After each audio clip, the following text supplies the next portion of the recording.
Alrighty, party peoples of the interwebs, I'm at the beach trying to cleanse my soul and spirit, because anybody who lives on the internet, like I do, probably has the same feeling.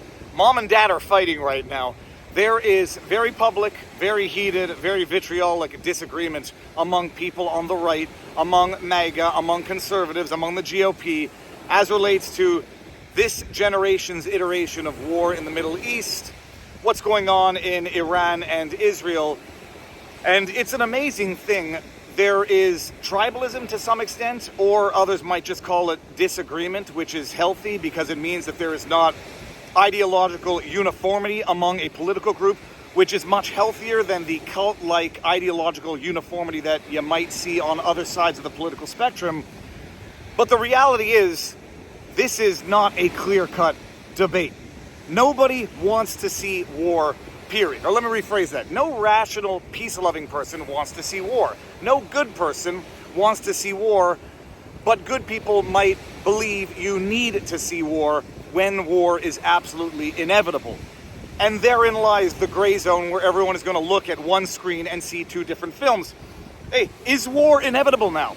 Is this the World War II moment of the 21st century? This is World War II, black and white, drawing the lines. You must confront the evil and eliminate it, lest you have the Holocaust and World War II. Or, if we're drawing lessons from historical comparisons, is this Iraq 2.0? Is this Afghanistan 2.0? Is this Libya 2.0? Is this Syria 2.0? You have Trump and MAGA, the populist movement, built on no more new foreign wars. You don't need to wage them. You don't need to have them. No more regime change. No more America bombing other countries into freedom and democracy. And then, what are we, 3-4 months into the presidency? We are now apparently on the cusp of, or in the heat of, yet another war in the Middle East. Israel bombing Iran. Iran bombing back Israel. Israel bombing back Iran. Attack, retaliation, retaliation for the retaliation. America seems to be lining up to get involved with it, if they're not already involved with it. Trump, truthing out that this attack being carried out with American weaponry, the most high-tech, etc., trying to get Iran back to the negotiating table to agree to nuclear non-proliferation or nuclear non-development. And there's going to be the gray zone. Is this the line of the sand? There was never any negotiating with the Iranian regime. They must be taken out at all costs. Or is it another Iraq, Afghanistan, Libya, Syria? The problem is we are going to get to the point where people are going to be arguing from the conclusions to which they want to arrive. And, there's the old proverb, the guy, there's a village dispute, and they go to the village elder, and one guy lays out his position, the village elder says, "You're right." Then the other person lays out their rebuttal, and then the guy says, "You're right." And then the third person says, "Well, they can't both be right." And then the guy says, "You're right too." Everybody's going to be part right, everybody's going to be part wrong, and then the question is going to be how you apply the facts and what's going to happen at the end of the day. People say we need to learn from history. You can't have another Holocaust. You can't have another World War II. You can't negotiate with Hitler. True. But if you're going to learn from history, then you need to learn from all of history. Did the regime change in Afghanistan work? Did it do anything? Did it do anything useful? Did it do anything useful other than empower another sect that was just as bad who took over power? Did it do anything at all? When you interview people who were on the ground and discover that they were protecting poppy fields, the heroin trade, that's Afghanistan. Regime change didn't work. It was a 20-year bogged-down disaster. Iraq regime change didn't work. 500,000 dead Iraqis later. Was it worth it? If you ask Madeleine Albright, who doesn't have any kids or skin in the game, yeah, it was worth it. Then you look at Libya, regime change. Omar Gaddafi, dead. And now they have actual human slavery in Libya. Syria, is it working out? No. And so you have people saying, we need regime change. Okay, fine. What's the alternative? If there's going to be regime change, it's got to be black and white, absolutely imminently necessary. And people will make that argument. Iran is just a few days, months, whatever, away from having nuclear weapons. True, if you believe it. Or if you say, they've been saying the same thing for 30 years, and they've never gotten there. But then you're going to say, well, they've never gotten there because of Stuxnet, because of interventions. So you set them back. Okay, you're right. They can't both be right. You're right too. And so this is where we're at right now. And then the issue is people are saying, suggesting, believing, sincerely, I think sincerely wrongly, well, you'll have regime change, and then the people will rise up and take over, and democracy shall flourish. Okay, it might happen. The only question is, historically, when has it ever happened?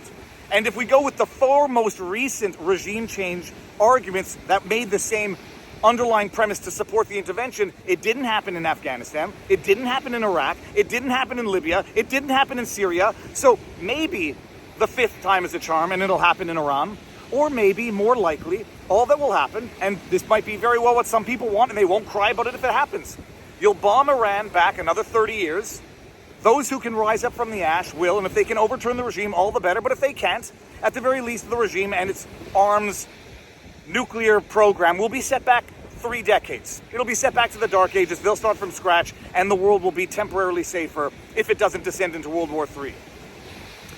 Good arguments on both sides. Just a question of what conclusion do you want to come to in respect of which premises you're going to rely on to get to that conclusion.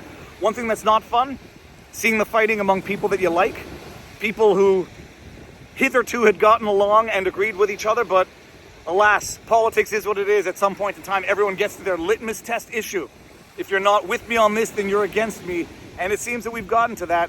This too shall pass. This too shall blow over. And we'll look back at this if, we survive a nuclear winter. God forbid. I'm not even using God's name in vain right now. Jokes aside, we'll get past this. Disagreement is healthy. Healthy disagreement is even healthier. Aggressive disagreement is even healthier. Nobody should take themselves too seriously, and nobody should take disagreement too seriously. But we are at that crossroads right now. My prediction of what's going to happen, Israel's going to bomb the hell out of Iran. Whether or not the U.S. gets involved, I don't think it will. Spiritually, militarily, economically support, it might. There won't be boots on the ground. Israel's going to bomb the hell out of Iran. None of the neighbors are really going to care all that much. Then the vultures are going to come in and pick up the scraps. There won't be a popular uprising in Iran. It's not going to go back to the 1970s, 1960s. At least not spiritually, ideologically, culturally. It might go back technologically.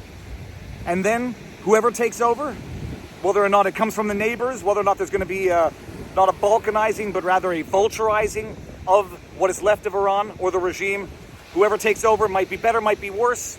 But at the very least, their military capacities are going to have gone back somewhat, and then in 10, 15, 20 years, we'll be having the same discussion with another country, same cycle, rinse, wash, repeat. Speaking of rinsing, washing, and repeating, I gotta go in the ocean. Look at this. It's beautiful. I say you can't get too close to the ocean and then not go in it, so my only question today is, in my shorts or in my underwear? And I think I'm going in my underwear. If I saw a guy in Speedos, I can go in underwear. I long under, they look like shorts. And I'm in a section where there's not very many people. Viva Frei, if you like what I do, you know what to do. If you like what I have to say, hey, even if you don't like what I have to say, let me know why, drop a comment, yada, yada, yada. Peace out, peeps. Booyah.